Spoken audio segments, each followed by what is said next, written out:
AM y la FM en este caso. Ya el compañero William acaba de dar el dato. Pasado el mediodía de hoy, ¿sí?, se dio a conocer una noticia muy pero muy destacada y que tiene que ver con el asesinato del periodista Santiago Leguizamón. El 26 de abril... De 1991. Bueno, contá un poquito. El contexto es aquel asesinato, creo que todos los ciudadanos recuerdan. El Día del Periodista. Los jóvenes también ya ahora, porque creo que quedó para la historia eso. Digo, aquellos que tenían... como el hijo de Santiago. Bueno, él ya era un adolescente. 13 años tenía Dante Leguizamón cuando asesinaron a su papá. ¿Cuántos años? 31 entonces? años. 31 años. Sí, entonces. Y la fecha que se elige, el 26 de abril, que es la fundación del Paraguay Independiente, como para dejar un precedente, precisamente, un mensaje para los periodistas. Fue asesinado Santiago Leguizamón y hoy la Corte Interamericana de Derechos Humanos dio su sentencia y declaró culpable al Estado paraguayo. ¿Cuáles son los hechos? La violación de los derechos de la vida y a la libertad de pensamiento y expresión, también la violación de los derechos a las garantías judiciales y de protección judicial. En total, lo que debe abonar el Estado paraguayo es $600.000.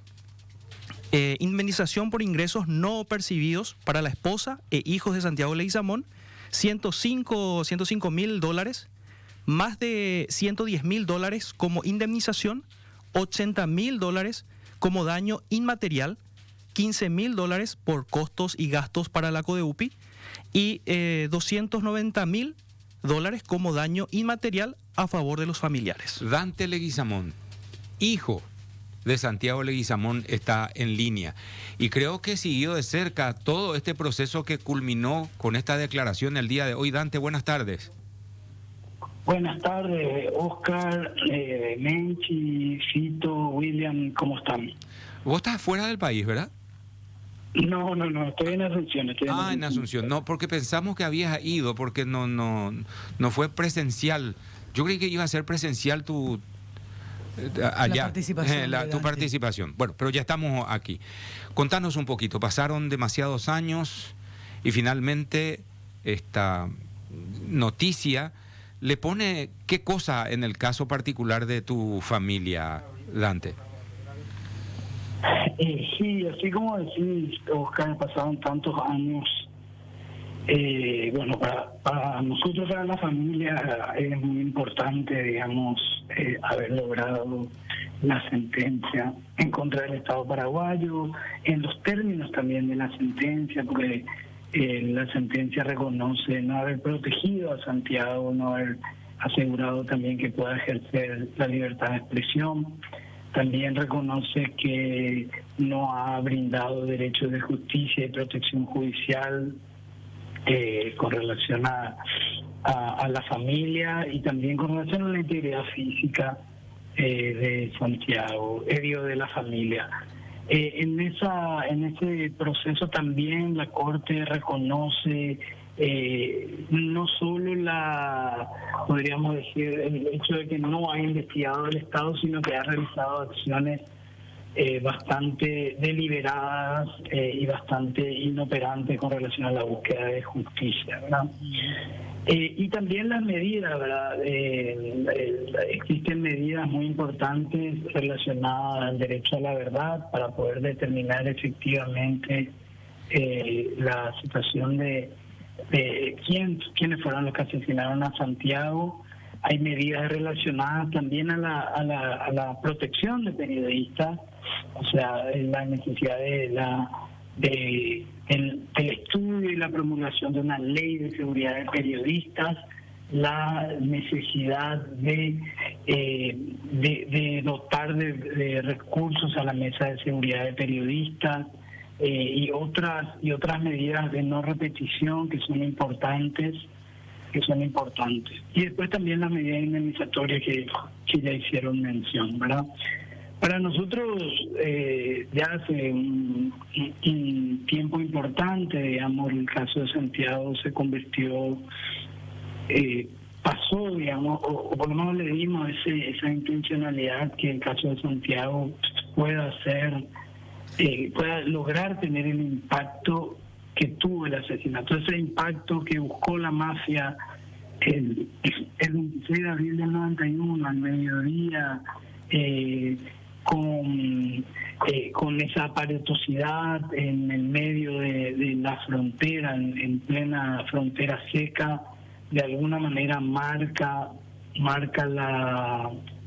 el impacto que buscaba la mafia con el asesinato de Santiago.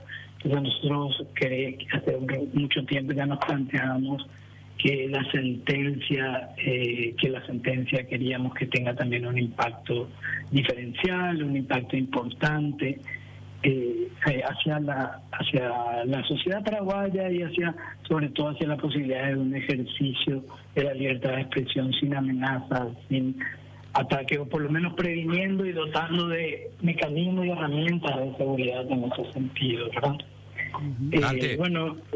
Sí. No, preguntarte, porque hay toda una generación ahora, pasaron 31 años. 31 años, y entonces dice, pero ¿qué es lo que hizo el periodista? ¿Qué fue lo que hizo? ¿Por qué la mafia, con sus características de la época, creo que muy diferentes a la mafia hoy día, que ya, digamos, el crimen organizado creció, diversificó, amplió su teatro de operaciones?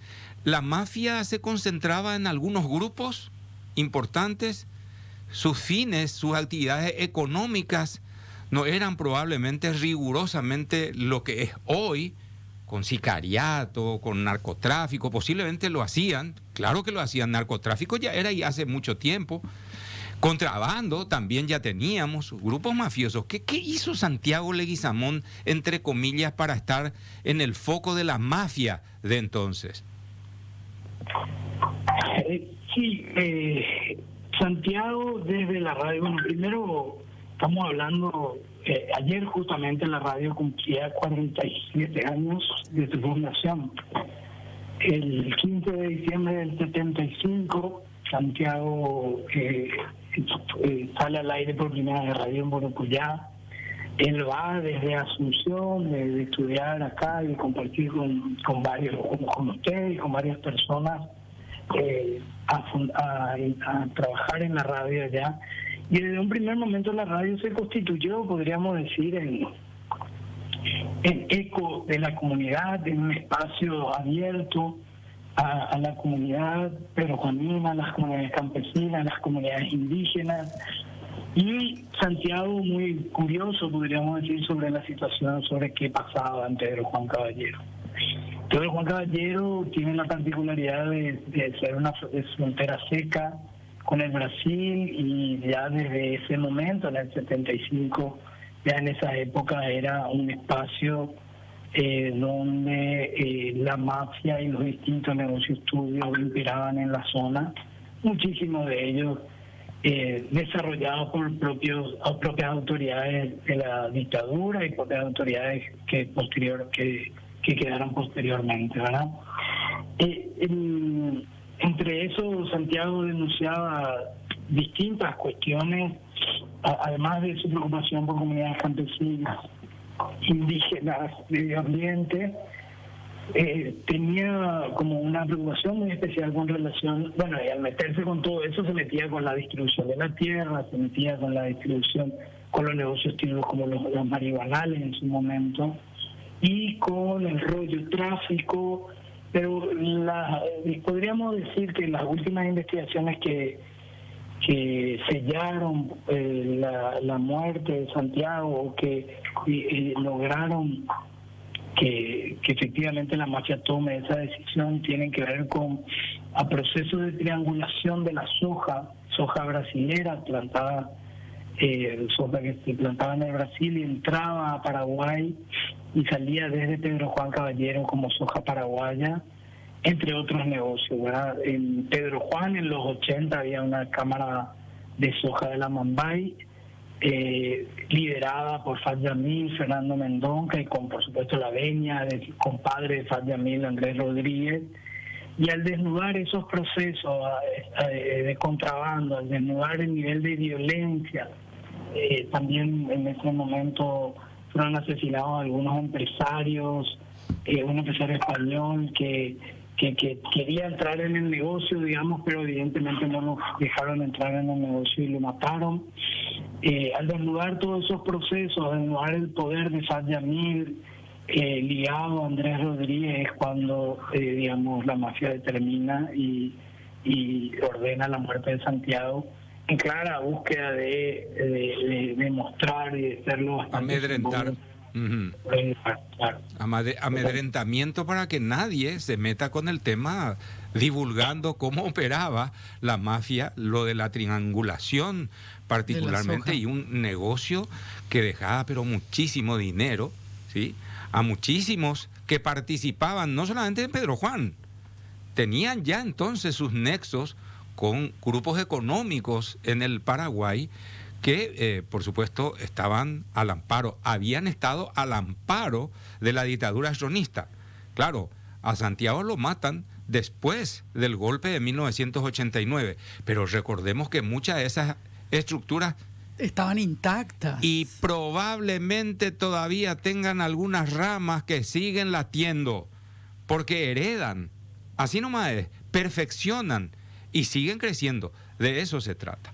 Bueno, entonces, Radio Mburucuyá cumplió, mira, 47 años, sí, 47 años, sí. Radio Mburucuyá, la terraza del país, el contacto era permanente con tu padre, con Santiago. Bueno, entonces, hoy hay una... viste que el Estado paraguayo cuando dice, pues dice, espera un ratito, pero ¿y qué tenemos que ver todo? El Poder Judicial. Yo recuerdo porque había sido citado, una vez creo que me llamaron, y nunca más me llamaron, para poder testificar qué me dijo a mí Santiago. Unos días antes nada más. 2 días antes. Sí. 2 días antes. Y así, y hubo una señora que ya cumplimos, le llamamos y dijo, y nada. No pasó después, nada. No pasó más. Porque nada, vos claro. En esa audiencia mencionaste nombres que Santiago te había mencionado. Pero claro, y cuando me dijeron... Nombres y apellidos. ¿Hay ¿verdad? testigos? Me dijeron, no, sí. ¿Quién? Y él, pero le mataron, pues le dije, ¿verdad? Entonces, eran cosas así, y después ya nunca más nada. Entonces, la inacción del Estado paraguayo, Poder Judicial, Poder Ejecutivo, ¿verdad? Y no sé, finalmente también el Poder Legislativo, ¿verdad? De la época de la dictadura ni hablar, pero y después posteriormente, cuesta que tuvimos, creo que gente importante y brillante también al inicio del proceso democrático en Paraguay, Dante. Sí, así como si yo inclusive sería como un poquitito más fuerte en el sentido de, no sé si tanto como inacción o acciones concretas hacia la impunidad, digamos, ahora, o sea, bastante determinada. Estamos de vuelta hablando de que la persona, el principal sospechoso era el compadre del presidente de la República, ¿verdad? Y como bien dijiste al empezar, Oscar, mucha gente que formaba parte del equipo mafioso, económico, que son empresarios exitosos, que fueron candidatos a presidentes de la República, generales, o mismo expresidentes de la República posterior a Andrés Rodríguez, que estaban vinculados a esos mismos equipos económicos mafiosos, podríamos decir, ¿verdad?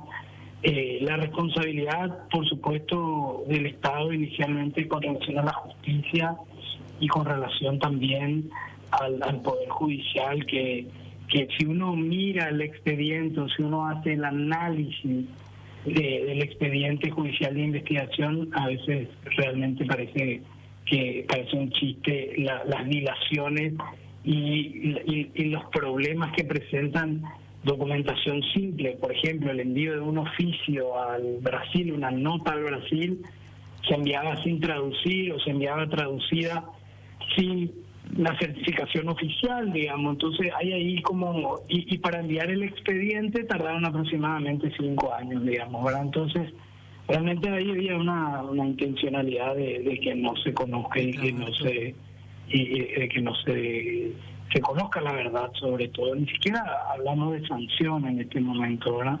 Ahora ya veremos, porque la Corte ordenó la constitución de un grupo de trabajo y de investigación para el caso, para los trabajos relacionados al derecho a la verdad. Queremos saber, queremos que el Estado y que una institución pública del Estado diga quién estuvo detrás del asesinato de Santiago. Nosotros tenemos como muchos indicios, inclusive muchas pruebas pero es necesario que el Estado y que una institución del Estado lo diga.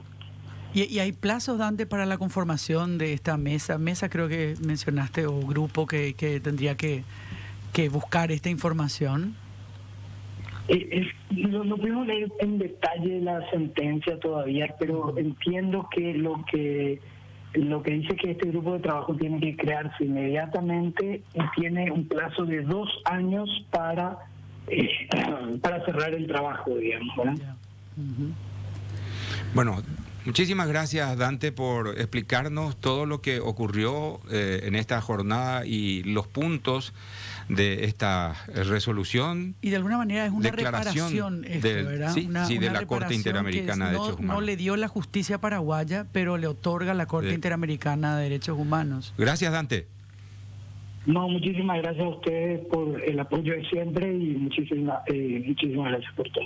Hasta pronto, Dante Leguizamón. Bueno, al cierre de esto, para completar la información, recordaba un poquito otra vez los términos de la declaración, sobre todo el tema de la indemnización que hablaste, porque dice varios temas que dice... para recordar, es por la violación de los derechos de la vida y la libertad de expresión y pensamiento, la violación de los derechos a las garantías judiciales y de protección judicial. Sí. En total, el Estado paraguayo debe abonar $600.000. Indemnización por ingresos no percibidos para la esposa e hijos de Santiago Leguizamón, $105.000. Más de $110.000 como indemnización, $80.000 como daño inmaterial, $15.000 por costos y pagos para la CODEUPI y $290.000 como daño inmaterial a favor de los familiares. En total, $600.000. Pero aparte creo que había otras medidas también, como por ejemplo... creo que mantener los sitios en memoria de Santiago, entiendo que en Pedro Juan Caballero y por ejemplo en Asunción también, que está ahí en la avenida Carlos Antonio López, ¿verdad? O sea, hay y esta otras instalación de este grupo de trabajo tiene un plazo de tener información desde las instituciones del Estado paraguayo sobre quiénes estuvieron detrás de la muerte de Santiago Leguizamón y divulgar. Hay un plazo de 2 años para esto.